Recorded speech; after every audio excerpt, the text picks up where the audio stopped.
이러다 하루 사망자가 100명을 넘길 수도 있다. 질병청의 민간위원으로 활동 중인 한 전문가의 경고입니다. 정부가 상황을 제대로 파악하지 못하고 있다고도 꼬집었습니다.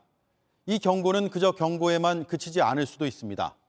실제로 어제 코로나19 사망자가 57명 나왔고 이달 들어 456명이나 숨졌습니다. 의료 체계가 무너지다시피 한 게 원인으로 지목됩니다. 확진자는 조만간 10,000명을 넘을 거란 암울한 분석도 나옵니다.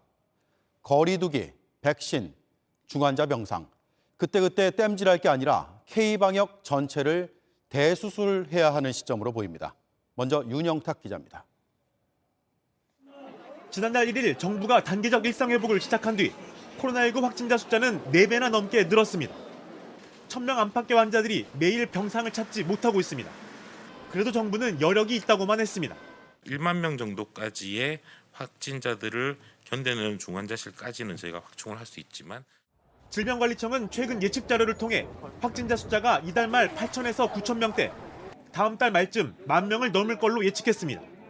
그러나 국가수리과학연구소의 전망은 더 어둡습니다. 지난주를 기준으로 2주 뒤 8,000명을 돌파하고 다시 2주 뒤인 31일엔 12,000명을 넘을 걸로 내다봤습니다. 위중증 환자 숫자는 지금보다도 2배 많은 1,700명이 넘습니다.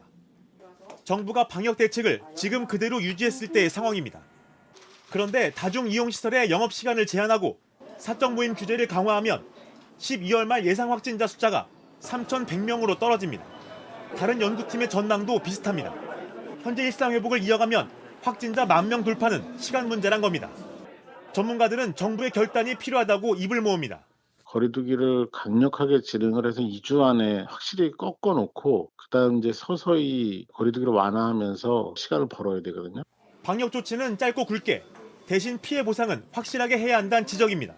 방역과 민생에 절충되는 형태로 가버리게 되면 이런 상황이 생길 수밖에 없는 거거든요.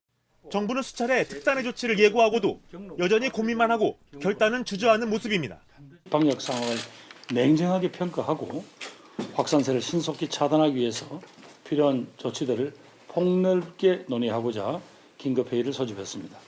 인천의 교회를 중심으로 오미크론 변이가 빠르게 퍼지고 있지만 종교시설에 대한 방역 조치도 아직 어떤 결론도 내지 못하고 있습니다. JTBC 윤영탁입니다.